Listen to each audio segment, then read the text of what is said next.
মাগরিবের নামাজের পরে হাসবুনাল্লাহু নি'মাল ওয়াকিল এই দোয়াটা যদি 33 বার করে পাঠ করতে পারে, আল্লাহ পাক নগদে তাকে 4টা পুরস্কার দান করে দেয়। যেরকম সুবহানাল্লাহ।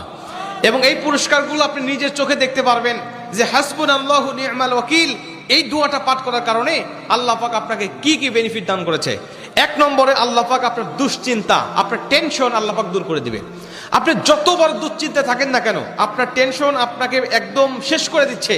আপনি যদি হাসবুনাল্লাহু নি'মাল ওয়াকিল মানে আল্লাহ আমার জন্য যথেষ্ট, আল্লাহ আমার জন্য অভিভাবক হিসেবে যথেষ্ট, আপনি যদি দোয়া করতে পারেন, আল্লাহ পাক বলেন যে আমি আল্লাহ পাক তার টেনশন, তার দুশ্চিন্তা একেবারে দূর করে দেই। এটা হলো প্রথম নম্বর বেনিফিট।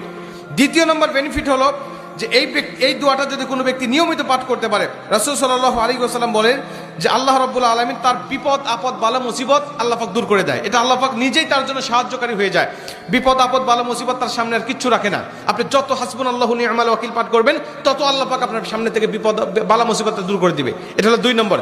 3 নম্বরে নবীজি সাল্লাল্লাহু আলাইহি ওয়াসাল্লাম বলছেন, যে ব্যক্তি হাসবুনাল্লাহু নি'মাল ওয়াকিল বেশি বেশি পাঠ করবে, আল্লাহ রাব্বুল আলামিন সে যদি কারোর দ্বারা জুলুম শিকার হয়ে থাকে, সে মাজলুম, তার উপরে কেউ জুলুম করেছে, তার উপরে কেউ কষ্ট দিয়েছে, তাকে এই কষ্টটা সে পেয়ে আল্লাহ পাকের কাছে হাসবুনাল্লাহু নি'মাল ওয়াকিল পাঠ করেছে, আল্লাহ পাক বলেন নিজেই আমি ওই মাজলুমের পক্ষে হয়ে যাই, জালেমের বিপক্ষে আমি আল্লাহ নিজের অবস্থানটা দাঁড় করা দেই। যেরকম সুবহানাল্লাহ।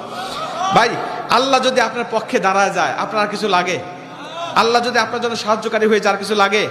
আপনাকে কোন জালিম আপনার উপর জুলুম করছে, আপনি হয়তো বা সেই জালিমের কাছে আপনি কিচ্ছু না, একেবারে তুচ্ছ, কিন্তু আল্লাহ তো তার থেকে অনেক বেশি শক্তিশালী।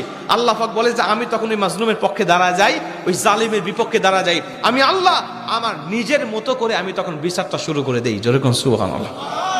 এজন্য যদি কেউ আপনার উপর জুলুম করে, আপনি হতাশা হবেন না, আপনি কষ্ট পাবেন না, আপনি আসমানের দিকে মুখটা উঁচা করে বলবেন হাসবুনাল্লাহু নি'মাল ওয়াকিল নি'মাল মাওলা ওয়া নি'মান নাসির।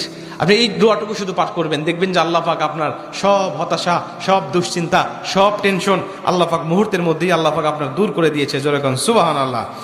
এবং 4 নম্বরে রাসূল সাল্লাল্লাহু আলাইহি ওয়াসাল্লাম বলছেন যে তাকে আল্লাহ পাক দুনিয়া এবং আখিরাতের কল্যাণগুলো আল্লাহ পাক তাকে দান করে দেয়। দুনিয়াতে যত কল্যাণ, যত খারাপই আছে এগুলো দূর করে দেয়, কল্যাণগুলো আল্লাহ পাক দান করে দেয়। আবার আখিরাতের যত কল্যাণ লাগবে আপনার সব কল্যাণগুলো আল্লাহ পাক আপনাকে দান করে দিবে। আল্লাহ পাক আমাদের সবাইকে এই 4টি ফজিলতগুলো পাওয়ার আশায় হলেও আল্লাহ পাক আমাদের সবাইকে এই হাসবুনাল্লাহু নি'মাল ওয়াকিল এটা মাগরিবের পরে 33 বার, অনেক মুহাদ্দিস বলছেন ফজরের পরে 33 বার, যদি কোনো ব্যক্তি 11 বার পড়তে চায় সমস্যা নেই, কিন্তু 33 বার পড়তে পারলে সবচেয়ে ভালো ফলাফল পাওয়া যায়। আপনারা অধিকাংশ 33-এর অধিক পড়লেও কোনো সমস্যা নেই। এক কথায় যে ব্যক্তি হাসবুনাল্লাহু নি'মাল ওয়াকিল বেশি বেশি পাঠ করবে, আল্লাহ পাক তাকেই এই ফজিলতগুলো দান করবে। যেরকম সুবহানাল্লাহ।